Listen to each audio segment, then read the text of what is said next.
La segunda pregunta es, ¿por qué predicarnos a nosotros mismos? Así que, si me acompañan en sus Biblias a Gálatas capítulo 3, hallaremos la respuesta. Gálatas capítulo 3 y versículo 10. Daré un poco de contexto para entenderlo mejor. Probablemente estén familiarizados con esto. Saben que Pablo les enseñaba a las nuevas iglesias que eran salvas solo por la fe en Cristo y no por las obras de la ley. Pero unas personas llamadas judaizantes iban tras de él diciendo, bueno, tener fe en Cristo está bien, pero no es suficiente. También necesitas ser circuncidado y guardar la ley de Moisés si quieres ser salvo. Así que estas personas habían estado incursionando en las iglesias que estaban en Galacia. Entonces Pablo, para básicamente dar respuesta a esto, dice en el versículo 10, porque todos los que son de las obras de la ley están bajo maldición, pues escrito está, maldito todo el que no permanece en todas las cosas escritas en el libro de la ley para hacerlas. En efecto, Pablo podría estar diciendo algo como, ¿quieres ser justificado por guardar la ley, cierto? Déjame decirte lo que eso significa. Significa absoluta obediencia. De hecho, si no cumples con todas las cosas, y la palabra todas en ese contexto es absoluta, es decir, cumplir todas sin excepción. Si no cumples con todas las cosas, en lugar de ser justificado por guardar la ley, estás bajo maldición. Al hablar con estudiantes universitarios sobre este pasaje de la Escritura, y para que comprendan lo que Pablo está diciendo aquí, explico que es como si obtener 99 en el examen final del curso más importante no fuera suficiente y reprobaras. Porque tu universidad requiere una calificación de 100. Obviamente ninguna universidad requiere eso, pero eso es lo que Dios requiere. Por eso Pablo pudo decir, maldito todo el que no permanece en todas las cosas escritas en el libro de la ley para hacerlas. ¿Crees que por guardar 90% de la ley, 60% de la ley, conseguirás obtener una calificación aprobatoria? Déjame decirte, estás bajo maldición.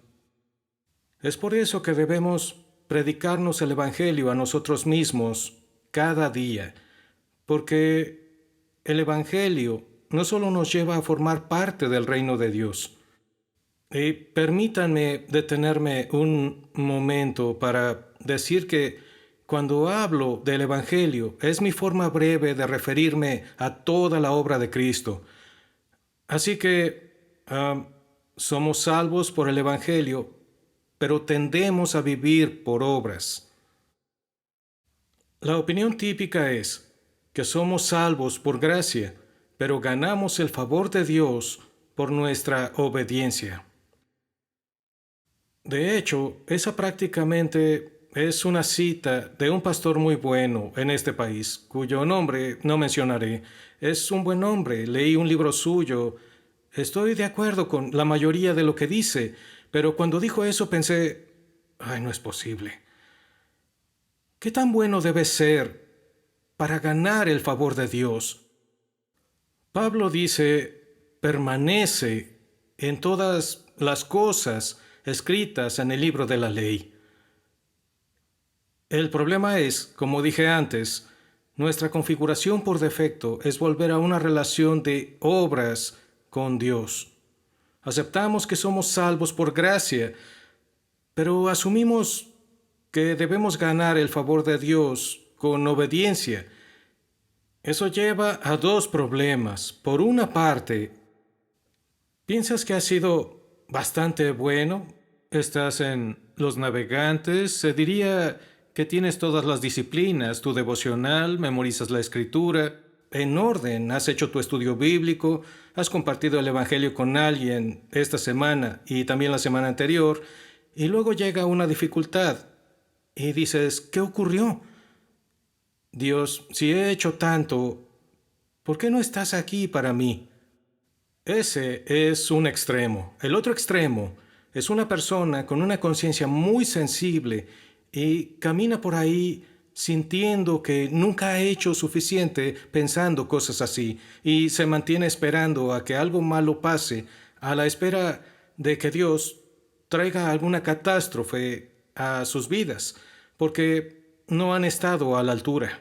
Estos dos extremos, el moralista, ¿por qué Dios no está conmigo? Y la persona que tiene una conciencia muy sensible del tipo, mejor debería regresar a la cama. Y la solución para ambos es darse cuenta que Dios no solo nos salva por gracia mediante la fe en Jesucristo, también nos bendice mediante la fe o mediante la gracia por fe en Jesucristo. Un gran predicador de mitad del siglo pasado llamado Donald Gray Barnhouse escribió: Jesucristo compró y pagó por la respuesta que recibirás a cada oración. Yo modificaría esa declaración un poco y diría: Jesucristo compró y pagó no solo por la respuesta a cada oración, también por cada bendición que recibirás. Todo viene por medio de Cristo. Es por eso que debemos de continuar recordándonos a nosotros mismos el Evangelio.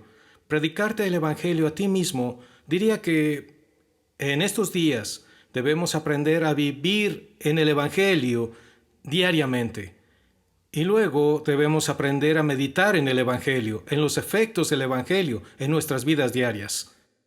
Nunca debemos dejar el Evangelio atrás, porque cuando lo hacemos, automáticamente volvemos a una relación con Dios basada en el desempeño. La última pregunta es, ¿cómo lo hacemos? Y para esto solo podré darles mi modelo. Y recuerden, es mi modelo. Lo compartiré con ustedes solo como un ejemplo para que puedan seguir mi modelo o desarrollar el suyo. Para mí, el predicarme el Evangelio a mí mismo diariamente involucra tres partes. En primer lugar, es reconocer que aún soy un pecador practicante, un pecador salvo sin duda, pero aún un pecador practicante cada día de mi vida.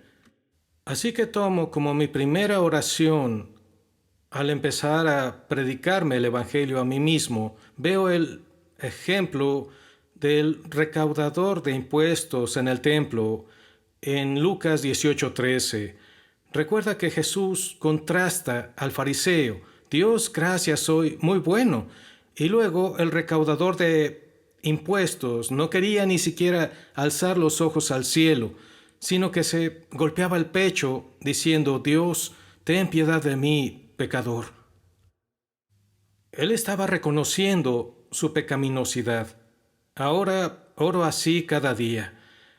Obviamente, Dios ha sido misericordioso, entonces lo reconozco y digo: Padre, vengo a ti en la actitud y el espíritu de ese recaudador de impuestos que oró: Dios, ten piedad de mí, pecador.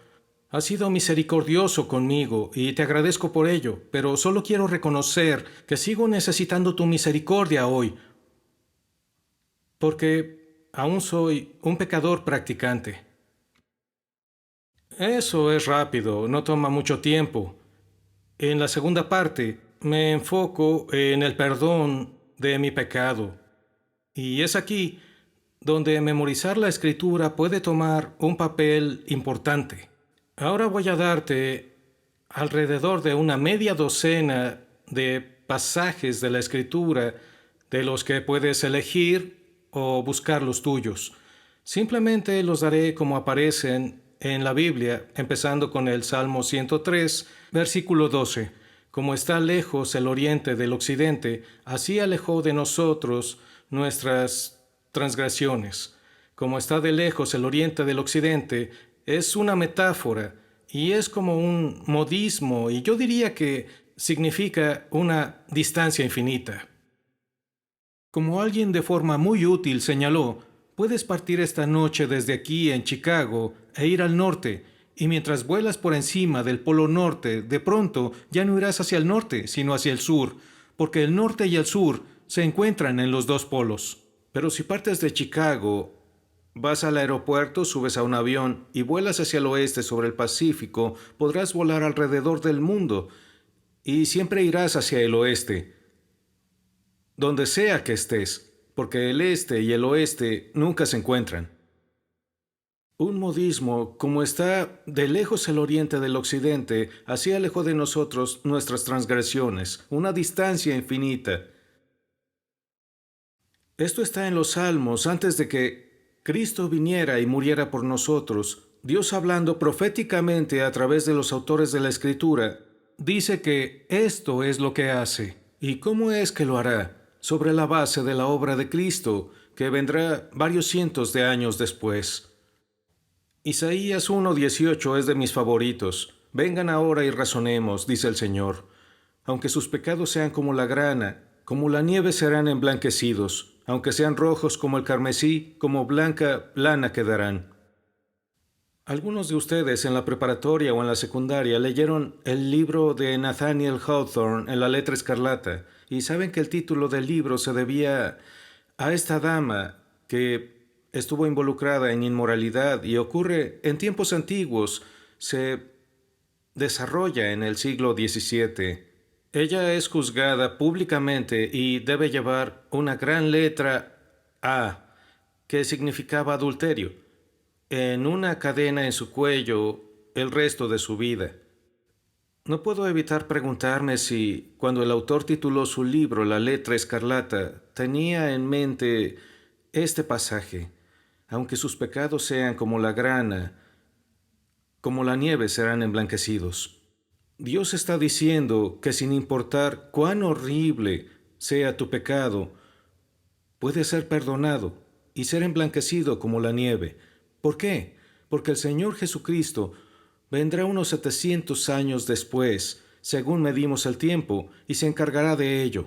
Pero Dios vive en un eterno presente y no tuvo que esperar 700 años porque Jesús era el Cordero de Dios, inmolado desde antes de la fundación del mundo.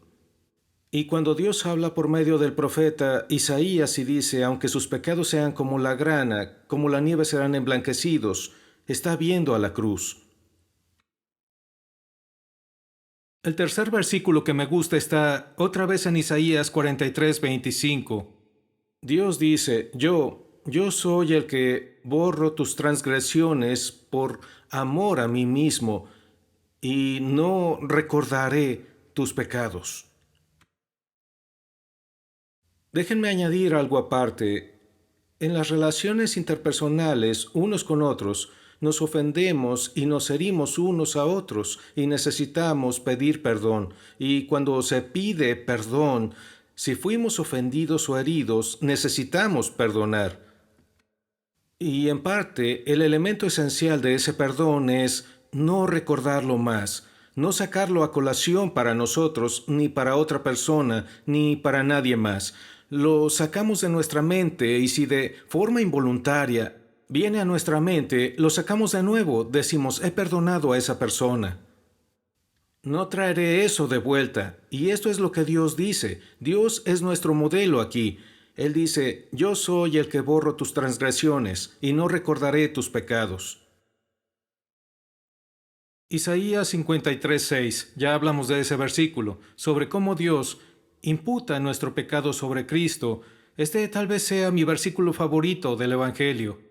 Todo se remonta a la década de 1960, cuando Dios estaba removiendo las capas de mi corazón, dejándome ver pecados ocultos que había ahí, no pecados flagrantes, eran de los que llamo pecados respetables.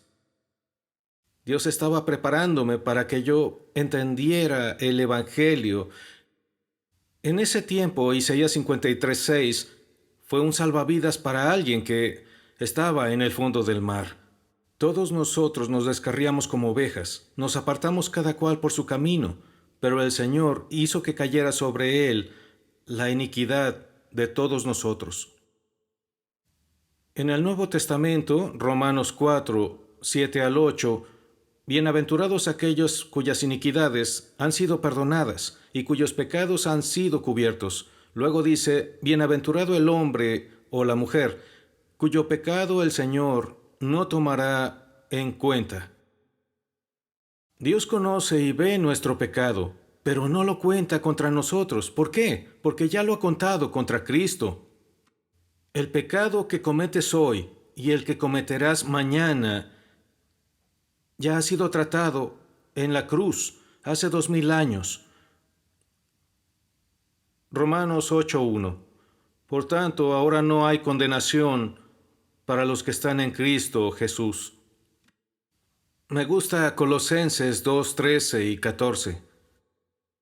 Y cuando ustedes estaban muertos en sus delitos y en la incircuncisión de su carne, Dios les dio vida juntamente con Cristo, habiéndonos perdonado todos los delitos, habiendo cancelado el documento de deuda que consistía en decretos contra nosotros y que no era adverso, y lo ha quitado de en medio, clavándolo en la cruz.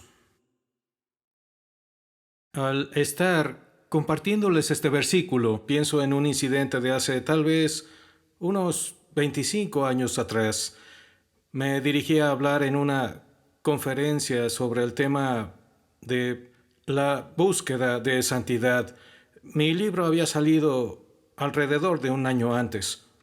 Así que me dirigí a hablar sobre la búsqueda de santidad, y ese día era uno de esos días en los que estaba nevando en Denver y la pregunta era si mi vuelo podría partir o no. Y estuve en espera toda la tarde. Y yo no diría que me comporté como un cristiano en ese momento. Probablemente fui una molestia para el personal de la aerolínea. Les repetía, ¿hay espacio en el siguiente vuelo? Finalmente, alrededor de las 8 de esa noche, obtuve el último asiento en el último vuelo a Atlanta. Llegué a Atlanta y, debido a la diferencia horaria, era medianoche. Y pensé, hablaré sobre la búsqueda de santidad. No puedo hacer eso. Tan solo véanme. Así que pensé, necesito algo de la Escritura. Y pensaba, ¿dónde leeré? Y yo pienso que el Espíritu Santo providencialmente debe haberme guiado a leer en Colosenses. Así que leí desde el 1:1. Y mientras leía, llegué a esto en el versículo 13. Habiéndonos perdonado todos los delitos. Dije, gracias, Señor. ¿Ahora puedo ir a predicar sobre la búsqueda de santidad? Porque sé que mis pecados son perdonados. Esto es lo que significa vivir por el Evangelio.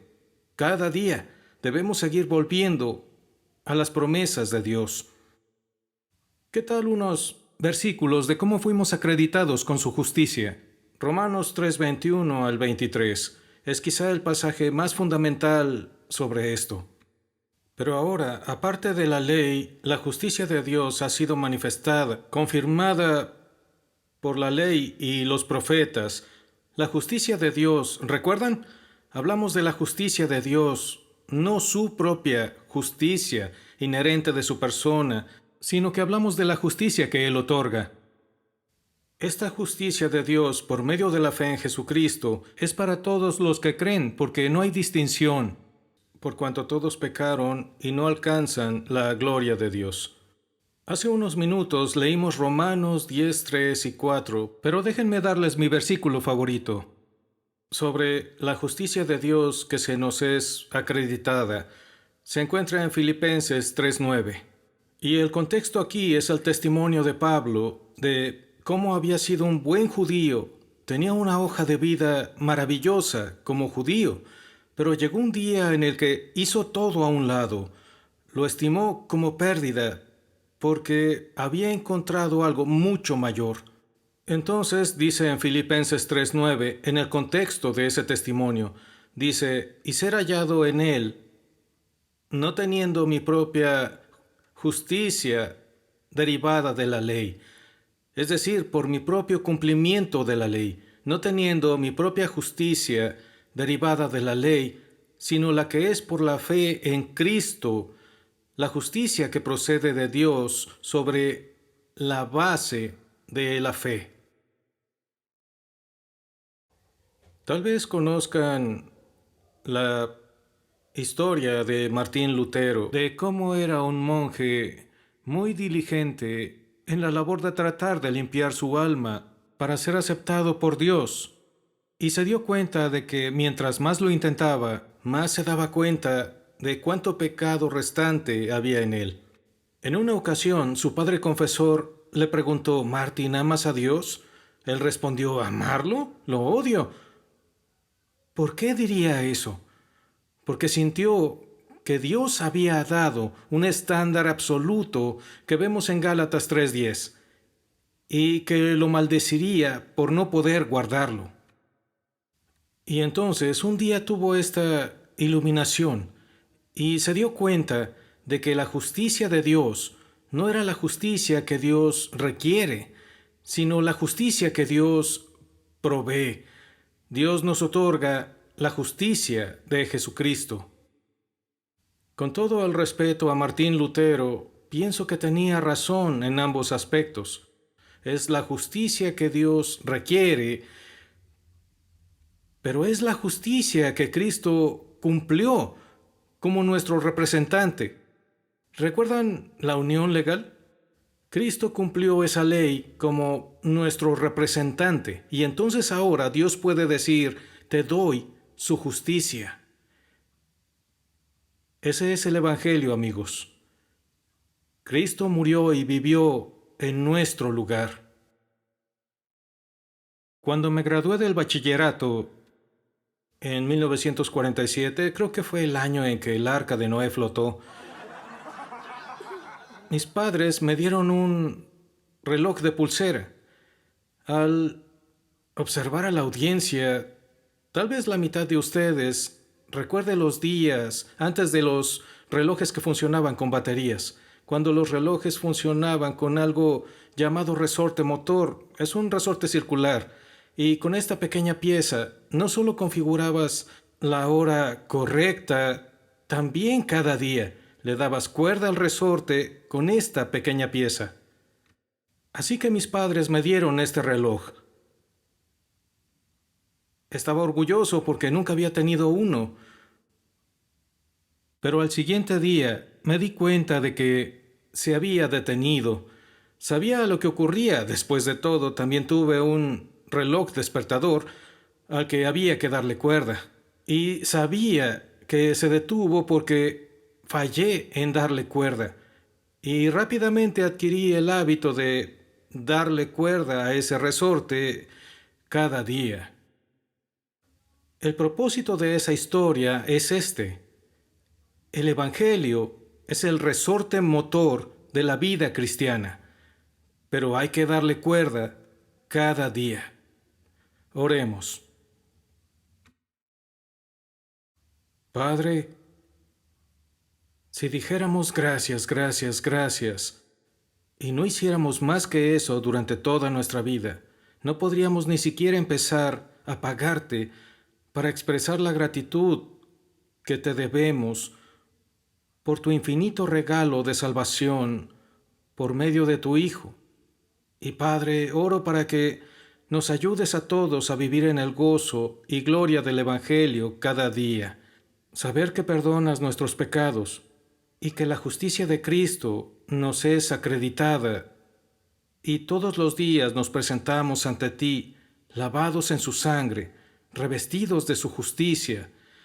Padre, te pido que nos ayudes a recordar eso, y que en gratitud por lo que has hecho por nosotros, podamos procurar amarte, servirte y obedecerte.